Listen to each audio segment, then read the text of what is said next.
इसके बाद कथा आती है कि एक दिन श्री नंद बाबा द्वादशी के दिन जमुना में स्नान करने गए और समय का ठीक ठीक परिज्ञान नहीं था। रात्रि के 2 बजे ही स्नान करने चले गए। नींद खुल गई, उन्हें लगा कि सवेरा हो गया और चले गए जमुना में स्नान करने। रात्रि के 2 बजे आसुरी वेला होती। उस समय वरुण के सेवक असुर जल में विचरण करते हैं। उस समय नदी में और सरोवर में प्रवेश नहीं करना चाहिए। नंद बाबा चले गए स्नान करने। वरुण के सेवकों ने देखा और नंद बाबा को वरुण पास में बांध लिया और लेकर के वरुण लोक चले। नंद बाबा लौट करके नहीं आए। सवेरा हो गया, सब ढूंढने लगे बाबा कहां गए। बोले स्नान करने गए थे, चलो ढूंढते हैं। सब गोप ग्वाल बाल जमुना के तट पर आए तो देखते हैं बाबा के वस्त्र रखे हैं, लोटा रखा हुआ, लाठी रखी हुई, बाबा नहीं। बोले लगता है बाबा डूब गए, बह गए। कपड़े तो रखे हैं, लाठी भी रखी है, बाबा नहीं। भगवान श्याम सुंदर कृष्ण आए और भगवान ने कहा नहीं नहीं, बाबा डूबे नहीं है, बाबा बहे नहीं है। मैं जा रहा हूं, बाबा को लेकर के आता हूं। बाबा को वरुण देवता के सेवक ले गए हैं और भगवान सीधे वरुण लोक पहुंचे। भगवान कृष्ण, वरुण देवता ने जब भगवान को आते देखा तो दौड़ करके साष्टांग प्रणाम किया। नमस्तुभ्यं भगवते ब्रह्मणे परमात्मने न यत्र श्रूयते माया लोक सृष्टि विकल्पना। हे भगवान, मैं आपको प्रणाम करता हूं। आपने अनुग्रह किया, मेरे वरुण लोक में आपके चरण पड़े, मेरा ये लोक भी धन्य हो गया। और वरुण को समझने में देर नहीं लगी कि ये क्यों आए हैं, क्या कारण है। और तुरंत वरुण देवता ने भगवान को प्रणाम करते हुए क्षमा मांगी। वरुण देवता ने कहा कि अजानता मामकेन मूढ़ेना कार्य वेदिना आनीतोयम तव पिता तद्भवान क्षन्तुमर्हति।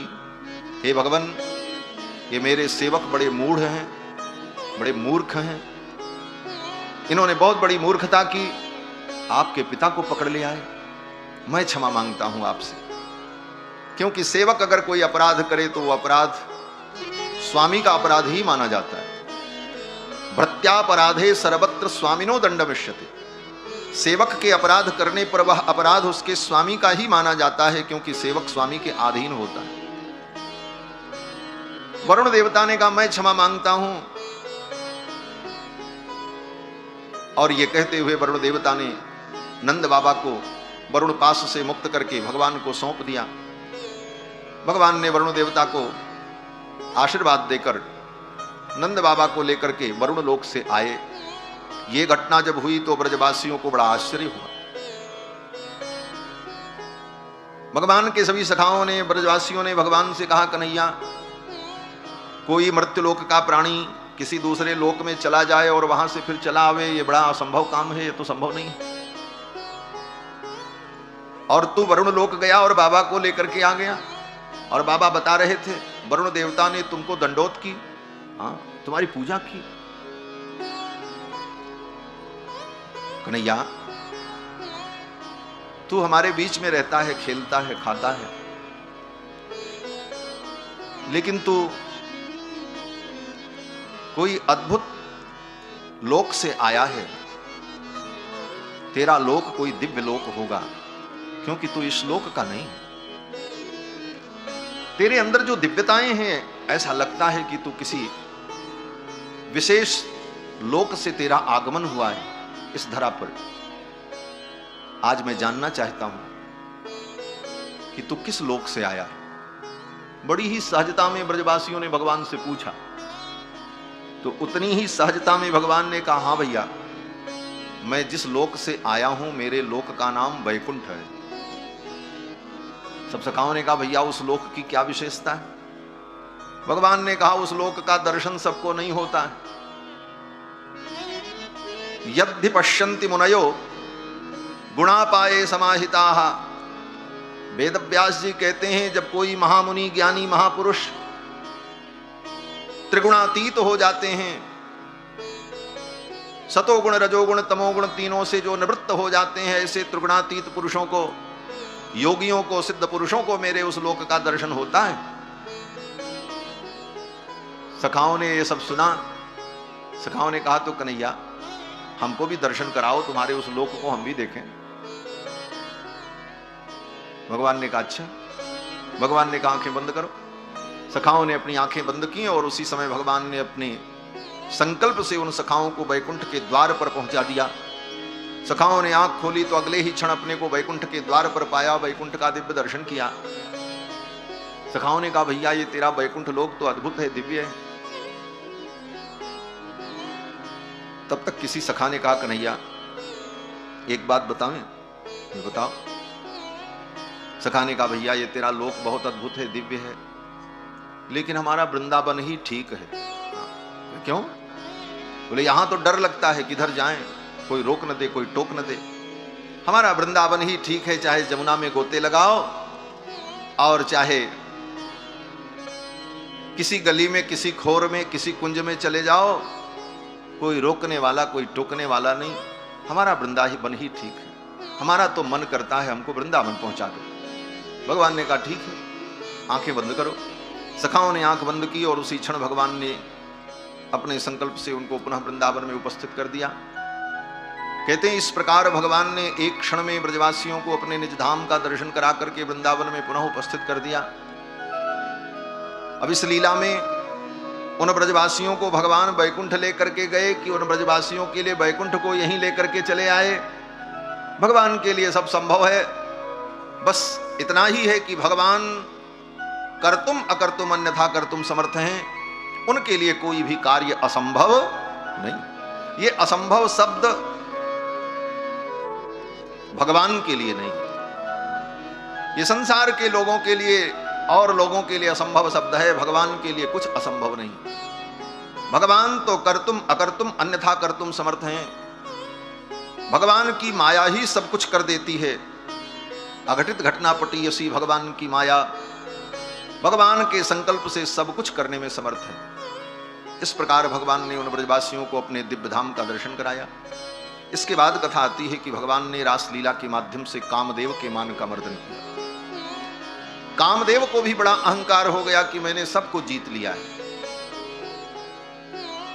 और वास्तव में कामदेव ने जब उग्र रूप धारण किया तो बड़े बड़े ऋषि मुनि महात्मा भी काम के परवश हो गए। भगवान शंकर की समाधि को भंग करने के लिए कामदेव ने जब अपने प्रचंड रूप को प्रकट किया तो बड़े बड़े ऋषि मुनि महात्मा भी उस काम के प्रभाव से प्रभावित हो गए। गोस्वामी तुलसीदास जी महाराज लिखते हैं भय काम बस जोगी तापस पावन की को कहे।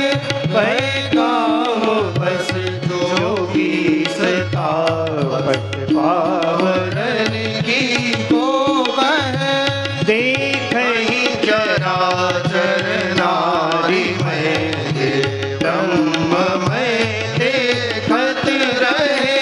देख ही चराचर नारी में ब्रह्म में देखत रहे। अब लाभी लोग कहीं पुरुष में जग पुरुष सब अब रामयम। अब लाभी लोग कहीं पुरुष में जग पुरुष सब अब रामयम। दुई दंड भरि ब्रह्मांड भीतर काम कृत कौतुक अयम।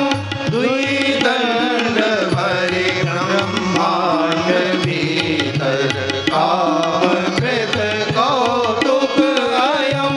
पै काम बस जोगी तापस भावरन की को कहे।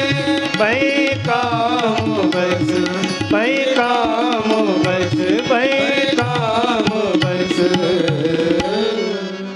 भय काम बस जोगी स तापस। बड़े बड़े जोगी तपस्वी भी काम के परवश हो। काम को जीतना इतना सरल नहीं। हां, भगवान की कृपा हो तो संभव है। आगे गोस्वामी जी लिखते हैं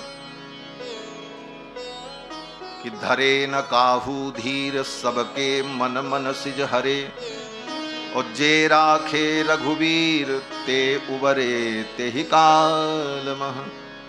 उस काल में भी भगवान की कृपा जिनके ऊपर थी वो बच गए। ऐसा नहीं है कि काम ने सबको जीत लिया। काम को जीतने का यही मूल मंत्र है। अपनी बुद्धि और विवेक पर भरोसा मत करो, भगवान पर भरोसा करो। तुम अपने विवेक, बुद्धि और त्याग से काम को नहीं जीत पाओगे। काम को जीतने के लिए राम की कृपा होनी चाहिए। वो कृपा होगी तभी जीत पाओगे। अपने बुद्धि, विवेक और त्याग से अगर जीतने की कोशिश भी की तो अहंकार भी आ जाएगा। हमने तो काम पर विजय पा लिया, और परिणाम उसका यही होगा कि वह अहंकार क्षण भर में चूर हो जाए। इसलिए भरोसा भगवान का ही करना चाहिए। जे राखे रघुवीर ते उबरे ते ही काल में। कामदेव को बड़ा दर्प हो गया। देवर्षि नारद मिले। नारद जी ने कहा, रे कंदर्प, कहां जा रहे हो? कामदेव ने कहा, कोई लड़ने वाला नहीं मिलता, सब मुझसे हार गए। कामदेव ने नारद जी की भी चुटकी ले ली। बोले, आप भी तो विश्व मोहिनी के चक्कर में पड़ गए थे। आज भी रामायणी लोग रामायण के प्रवचन में नारद मोह का वर्णन करते हैं। विश्व मोहिनी का हाथ देखने गए और मोह में पड़ गए, और इतने मोह में पड़े कि भगवान से जाकर के कहा, प्रभु अब कोई रास्ता नहीं है, आप अपना स्वरूप हमें दे दो जिससे वो विश्व मोहिनी मेरा वर्ण कर ले, क्योंकि अब उसके बिना मैं रह नहीं सकता। नारद जी की ये स्थिति हो गई। भगवान ने कहा, मेरे पास क्यों आए? तो नारद जी ने कहा, मैं आपका दास हूं, कहां जाऊं? जेहि विधि नाथ होय हित मोरा, करहु सुबेग दास में तोरा। दास आपका हूं, जाऊं कहां? नारद जी ने जो पहले कहा था, भगवान ने उस पर ध्यान नहीं दिया। नारद जी ने कहा, वो विश्व मोहिनी मुझे बहुत अच्छी लगती, उससे मेरा ब्याह हो जाए, इसलिए आपकी सुंदरता, आपका ये सौंदर्य मेरे अंदर आ जाए, यही मैं मांगने आया हूं। इन सब बातों को भगवान ने सुना, लेकिन भगवान को सबसे अच्छी बात क्या लगी? नारद जी की एक बात भगवान को बहुत प्यारी लगी, जो नारद जी ने अंत में कहा। और क्या कहा? हे प्रभु, मैं आपका दास हूं। जेहि विधि नाथ होय हित मोरा, करहु सुबेग दास में तोरा। मैं आपका दास हूं, चाहे अच्छा हूं चाहे बुरा हूं, जो कुछ हूं आपके सामने हूं, आपके सामने आया हूं। आपसे मैंने कुछ छिपाया नहीं है, जो कुछ कहना था आपसे मैंने कह दिया। यह निश्चलता नारद जी की भगवान को इतनी प्रिय लगी। भगवान ने कहा, कुछ भी हो, नारद मेरा है, और अगर इसके मन में विकार आया है तो मैं इसकी रक्षा करूंगा। भगवान ने कहा, जेहि विधि होई हैं परमहित नारद सुनहु तुम्हार, सो हम करब न आन कछु मृषान बचन हमार। कुपथ मांग रुज व्याकुल रोगी, देहि न वैद्य सुनो मुनि जोगी। और भगवान ने सारी योजना बनाई और अपने भक्त देवर्षि नारद को बचा लिया। ऐसी लीला, बंदर बना दिया। आए थे सुंदर बनने, बना दिया बंदर।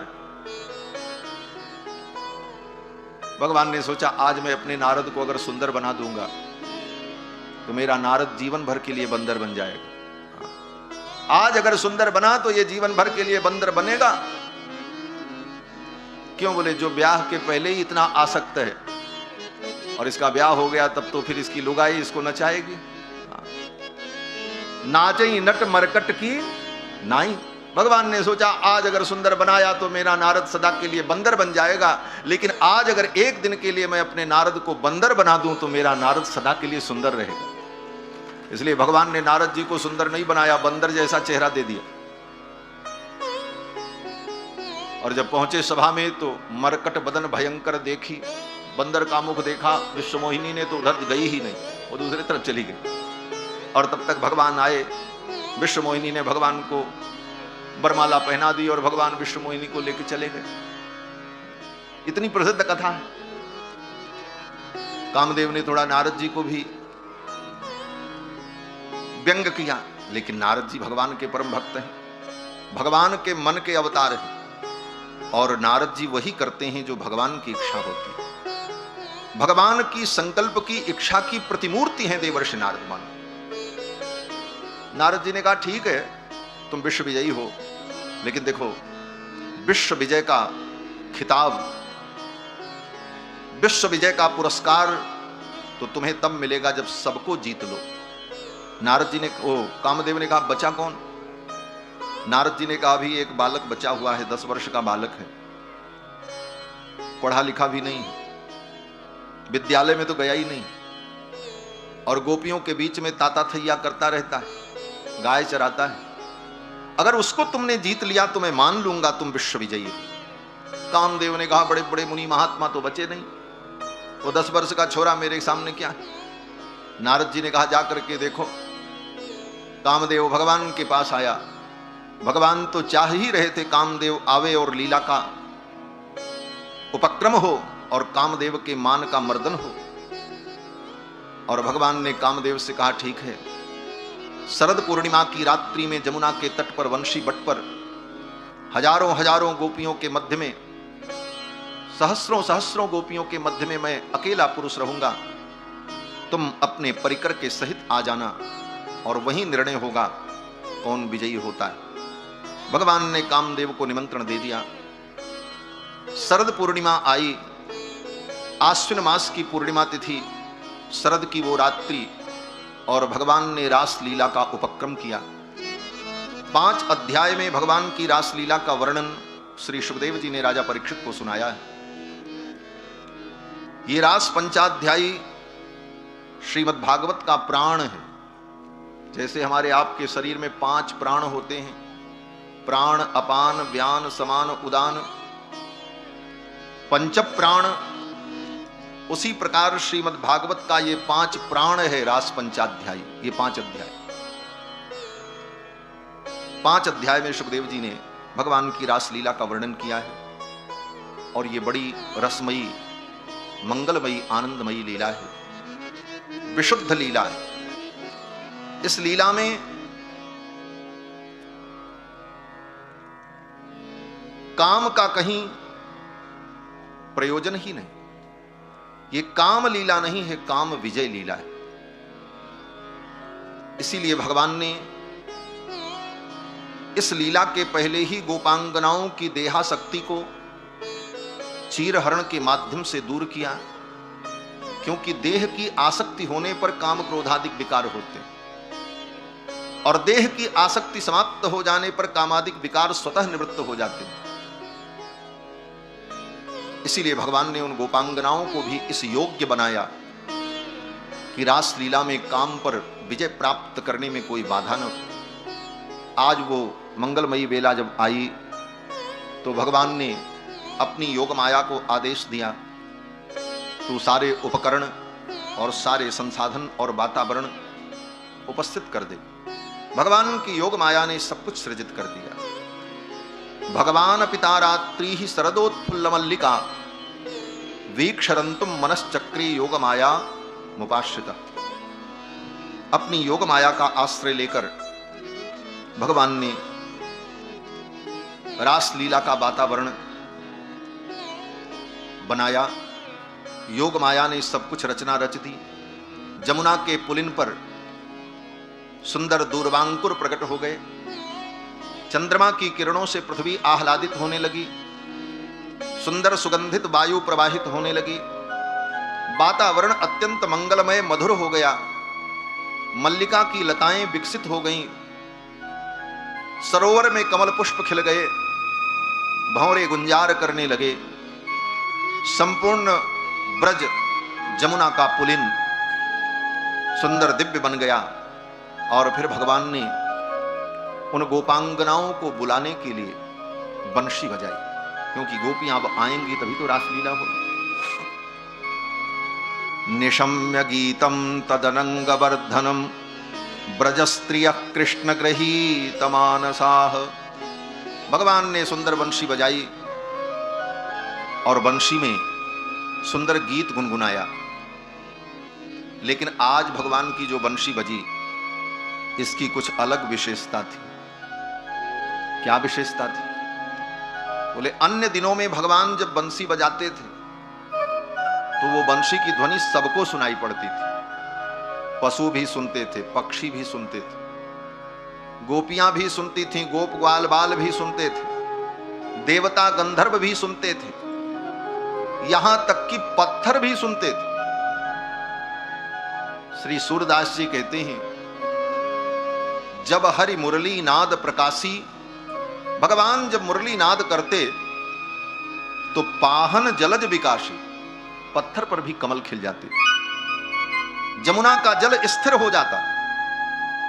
भगवान के वंशी की ध्वनि से चराचर आप्यायित हो जाता। ये बंशी की ध्वनि में इतना चमत्कार क्यों था? कहते हो बंशी की ध्वनि के रूप में ब्रह्मानंद, ब्रह्मानंद परमात्मा का जो ब्रह्मानंद स्वरूप है, वह ब्रह्मानंद ही बंशी के रव के रूप में निकलकर उन प्राणियों के कर्ण कुहरों से उनके हृदय में जब प्रविष्ट होता तो सबको उस ब्रह्मानंद की अनुभूति होती। इति वेणु रवम राजन सर्वभूत मनोहरम, समस्त भूतों के मन का हरण करने वाला भगवान का वेणुरव ब्रह्मानंद। दूसरे शब्दों में कहा जाए तो भगवान का जो अधरामृत है, वह अधरामृत ही बंशी के माध्यम से ध्वनि के रूप में परिवर्तित होकर ब्रज के समस्त प्राणियों को प्राप्त हो रहा है। इसलिए सभी ब्रजवासी आनंदित होते उस ब्रह्मानंद का अनुभव कर। लेकिन आज जब भगवान ने बंशी बजाई तो आज भगवान की बंशी को केवल गोपियों ने सुना और किसी ने नहीं सुना। भगवान की बंशी भी भगवान के संकल्प से लोगों को सुनाई पड़ी। भगवान चाहें कि ये सुने ये न सुने तो भगवान चाहेंगे वही सुनेगा, जो उसको नहीं चाहे वो नहीं सुने। भगवान ने आज जब बंसी बजाई रासलीला में गोपियों को बुलाने के लिए तो केवल गोपियों ने सुना, और गोपियों में भी उन्हीं गोपियों ने सुना जो कृष्ण को प्रियतम के रूप में चाहती थी। ब्रजस्त्रियः कृष्ण ग्रहीत मानसा, जिनके मन को, जिनके चित्त को कृष्ण ने हरण कर लिया था, जिनका मन भगवान कृष्ण में समर्पित था, उन गोपांगनाओं ने ही बंशी की ध्वनि को सुना और भगवान की बंशी की ध्वनि को सुनकर गोपांगनाएं अपने अपने घर के कार्य को छोड़ करके चल पड़ी। रात्रि के ठीक 12 बजे जो जैसे थी उसी प्रकार चल पड़ी। बड़ा लंबा प्रसंग है, केवल मूल बात हम कहते हैं। कोई गोपी गाय दूह रही थी, बंशी की ध्वनि सुनाई पड़ी, आधा दूध निकाला था, दूध का बर्तन वहीं छोड़ दिया जमीन में। गाय के पैर में रस्सी बंधी है, बछड़ा उधर बंधा है, वहीं से उठी और वहीं से सीधे चल पड़ी। ये नहीं कि थोड़ा दूध बचा है चलो निकाल लें और दूध को घर में रख दें और घर और बंद करें तब चलें, ऐसा नहीं, वहीं से चल पड़ी। दुहंत्यो भी अयुः काश्चित दोहम हित्वा समुत्सुकाः, दोह पात्र को वहीं छोड़ दिया और चल पड़ी। कोई गोपी चूल्हे पर दूध गर्म कर रही थी, बंशी की ध्वनि सुनाई पड़ी, दूध को चूल्हे पर ही छोड़ दिया। अब वो जले चाहे गिरे कोई मतलब नहीं, चल पड़ी। कोई गोपी अपने बच्चे को दूध पिला रही थी, पाययन्तः शिशून् पयः, उस भूखे बच्चे को बिस्तर पर ही छोड़ दिया, उसका पेट अभी भरा नहीं था, 2 घोंट भी दूध नहीं पी पाया था वो बच्चा, लेकिन बंशी की ध्वनि सुनाई पड़ी, उस भूखे बच्चे को छोड़ दिया, चल पड़ी कृष्ण के प्रेम में। कोई गोपी अपने घर में मार्जन कर रही थी, सफाई कर रही थी, भगवान की बंशी की ध्वनि को सुना और चल पड़ी। ये तो 2-3 उदाहरण सुखदेव जी ने दिया, ऐसी कितनी गोपियां थी। और वो जो कुछ काम कर रही थी उन कामों को वहीं छोड़ा और चल पड़ी। और क्या छोड़ा? बोले जो कुछ भी गोपियों ने छोड़ा अपने कार्य को और अपने घर को, उसके लिए 2 ही शब्द पर्याप्त हैं। गोपियों ने भगवान के लिए काम और धाम दोनों छोड़ा। धाम माने घर और काम माने घर की सारी जिम्मेदारियां, घर के सारे कार्य। जैसे मिथिला में भगवान श्री राम जब पधारे जनकपुर में तो वहां के लोग धाये धाम काम सब त्यागी, मनहु रंक निधि लूटन लागी। उसी प्रकार ब्रज की गोपांगनाएं अपने काम और धाम को छोड़ करके चल पड़ी। ये काम और धाम छूटे तभी तो राम मिलते हैं, यही छूटना बड़ा कठिन। लोग कहते महाराज बहुत काम धाम है, क्या करें, काम धाम से फुर्सत नहीं मिलती। बोले काम धाम से जब फुर्सत मिलेगी तभी राम मिलेंगे। धाये धाम काम सब त्यागी, मनहु रंक निधि लूटन लागी।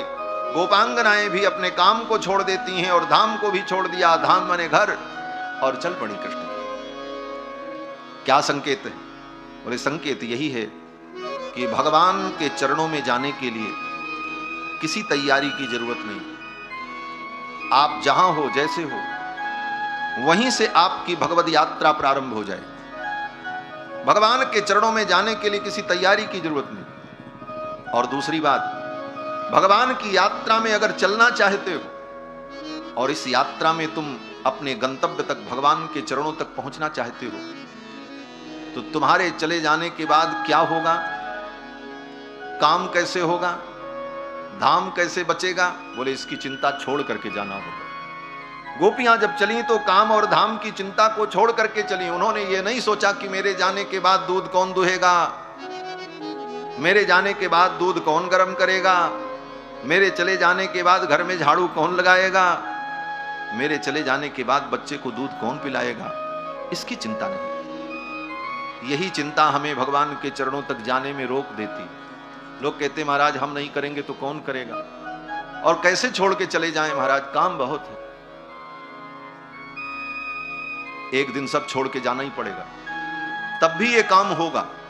हमारे आप जैसे करोड़ों अरबों खरबों अनंत लोग इस दुनिया में आए और चले गए, कोई काम बंद नहीं हुआ, सारे काम आज भी चल रहे हैं। किसी के बिना कोई काम कभी रुकता नहीं है। क्यों? बोले सारी सृष्टि चलाने वाले भगवान बैठे, वो सब चला रहे हैं। भगवान की शरण में जाने के लिए इन चिंताओं को छोड़ना पड़ता है,